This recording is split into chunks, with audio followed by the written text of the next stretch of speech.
عمالين يقولوا لي على البدنجان المخلل بتاع المطاعم، على طعمه وعلى لونه الجميل وما اعرفش ايه. طب ليه يا ستي؟ ما يلا انت وهلا اعملوه في البيت بطريقه سهله وبسيطه جدا. واللون الاحمر الجميل ده هنقول نعمله ازاي، وهنقول الدقه الجميله دي نعملها ازاي. كل حاجه انتوا شطار وبتعملوها، وهنعملها مع بعضينا، وهنعمل احلى شويه بدنجان زي بتوع المطاعم بالظبط، وكمان احلى بكتير. واحنا دايما نقول ايه؟ اهم من الشغل تنظيم الشغل. يلا نسمي بالله وننظم شغلنا ونصلي على الرسول ونعمل احلى شويه بدنجان مخللين، احلى من بتوع المطاعم بتوع بره. اللهم صل وبارك على سيدنا محمد وعلى اله وصحبه اجمعين. يلا بينا كده نبدا في الفيديو بتاعنا ونشوف البدنجان الاحمر الوردي الجميل ده نعمله ازاي بطريقه سهله وبسيطه جدا جدا. احنا هنا يا ستي جبنا البدنجان زي ما انتم شايفين كده. احنا هنجهز شغلنا.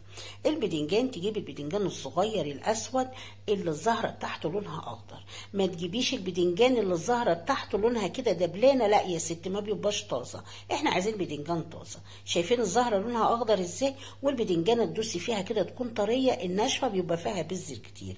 ادينا عرفنا البدنجانه ازاي نختارها. هنا بعمل ايه يا هلا؟ انا بحوش الفرع اللي فوق البدنجانه. ما تحوشيش الفرع كامل، الفرع اللي من فوق بس. التاج اللي حوالين البدنجانه هنسيبه زي ما هو وهنسلقه زي ما هو كده، بس احنا بنحوش الفرع عشان ما ياخدش مكان في الحله. وانا هنا بقول لك البدنجانيه طريه وحلوه مش ناشفه قوي، الناشفه بيبقى بذرها كتير.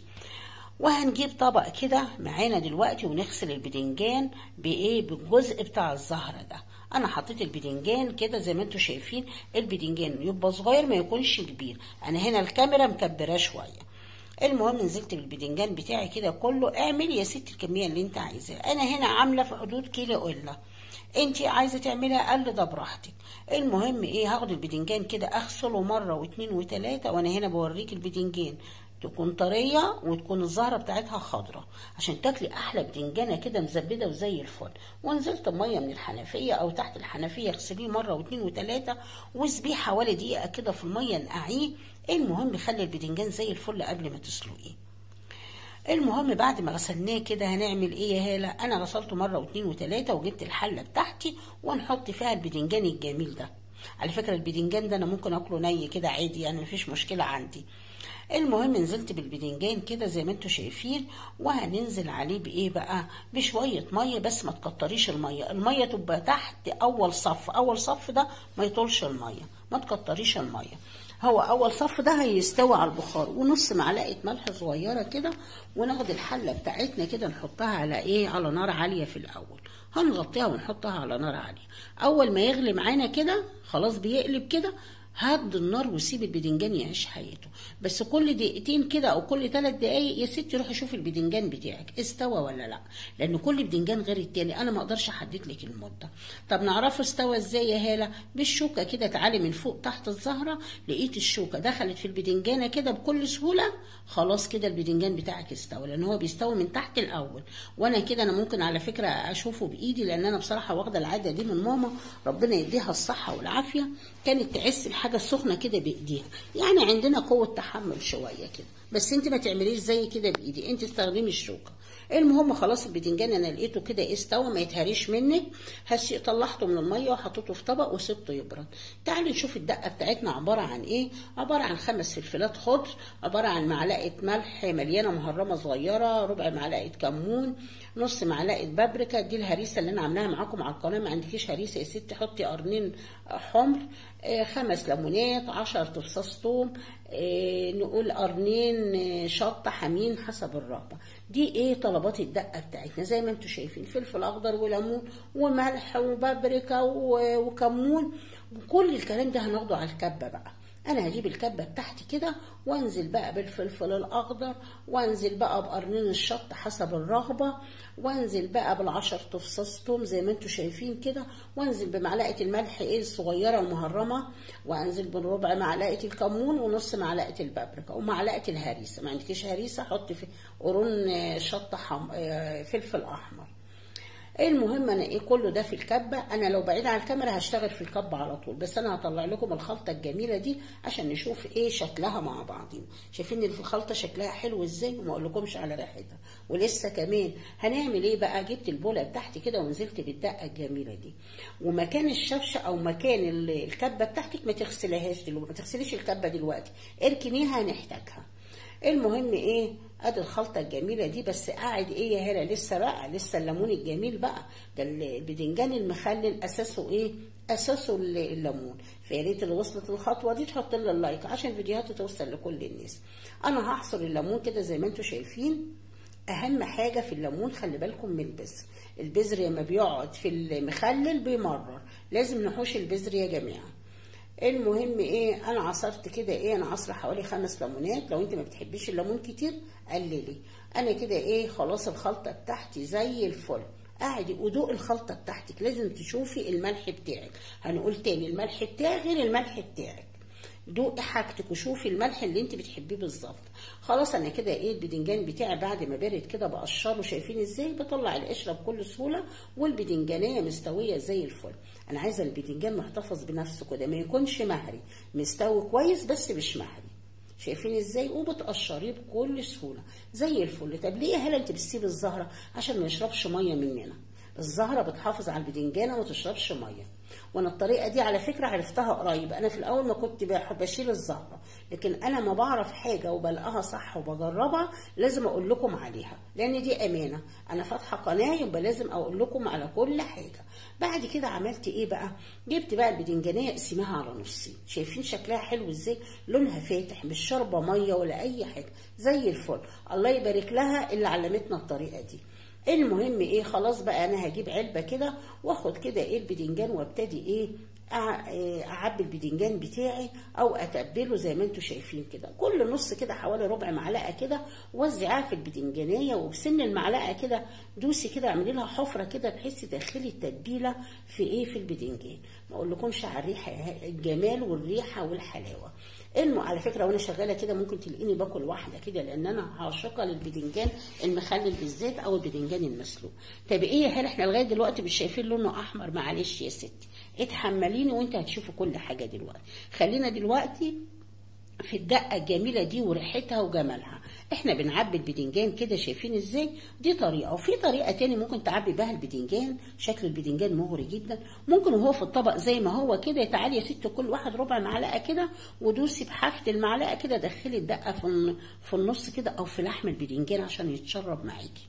شايفه ازاي الطريقه دي برده سهله وحلوه، والطريقه اللي تعجبك اعمليها. ومكان الكبه كده حط نص كوبايه ميه او كوبايه الا ربع المج بتاع الشاي كده، ميه من الحنفيه او ميه ساقعه. على فكره انا حاطه ميه ساقعه حلوه جدا.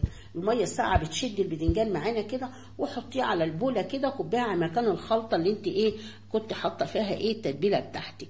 طب يا هلا برضو لونها مش احمر، معلش يا ستي. وحطينا معلقه خل. طب اللون الاحمر هتجيبيه منين يا هلا؟ في المحلات او المطاعم بيحطوا لون صناعي. انا بصراحه مفرزه الشمندر او ايه او البنجر لانه صحي جدا وحلو جدا وتفريزه صح زي الفل. شايفين اللون الاحمر محتفظ بيه ازاي؟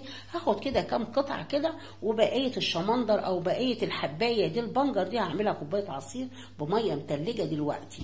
المهم ايه، خلينا دلوقتي في الدقه الجميله دي. وادي يا ست الدقه الجميله دي بقت لونها احمر زي الفل. في المحلات بيستخدموا الالوان صناعيه، انت ما عندكيش هتستخدمي الوان صناعيه. حبه صغيره كده حاجه على حافه المعلقه، لان انا بصراحه بحب الشمندر، وربنا خلق لنا جميع الالوان موجوده في دنيتنا.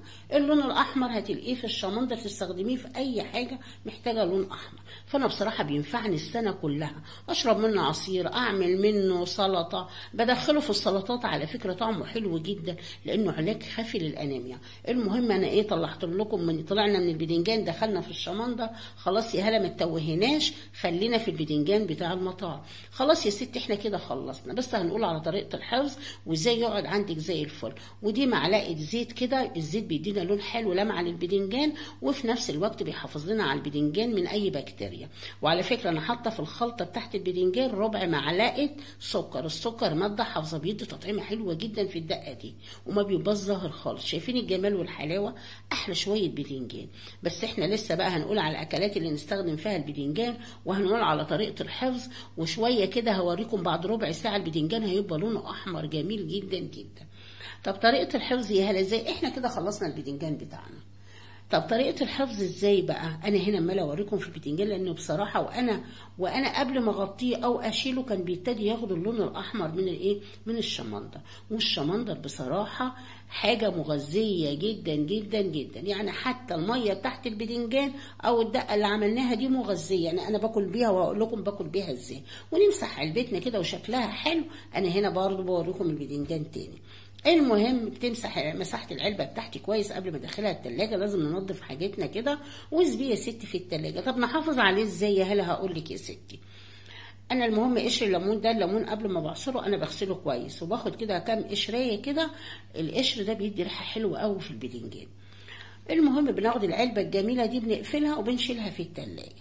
طب طريقه الحفظ ازاي يا ستي؟ شيلها زي ما هي في التلاجة، بس بشرط لما ناكل منها وناخد البدنجان في طبق، اللي يتبقى مننا ما يرجعش العلبه تاني. هيقعد معاكي البدنجان لغايه اخر حبه، يقعد معاكي اسبوع اسبوعين 3 زي الفل، ما يحصلوش اي حاجه. وكل ما يروح لونه يحلو وطعمه يحلو. شايفين ازاي؟ وما تكتروش الميه بتاعت اللي بنضيفها للدقه بتاعته، الميه هتبوظ لك طعم البدنجان. ما تعملوش، لان انا بصراحه شفت ناس كتيره بتعوم البدنجان في ميه. لا يا ستي، هي من نص كوبايه المج بتاع الشاي لكوبايه الا ربع. تمام كده؟ دي طريقه الحفظ. وفي نفس الوقت الميه هتبوظ لك طعم الدقه خالص. ودوقي الحاجه بتاعتك، شوفي الملح اللي انت بتحبيه. الملح بتاعي غير الملح بتاعك، درجه الملوحه بتبقى مختلفه جدا جدا. المهم ايه؟ لان الملح مصانع كتيره وكل ملح مختلف عن التاني. دي الفكره اللي انا عايزه اوصلها لك. دوقي حاجتك وشوفي الملح اللي انت عايزاه. وانا هنا مولا اوريكي بقى البدنجان وجماله. المهم يا ستي استخدامات البدنجان في ايه؟ هقول لك يا ستي.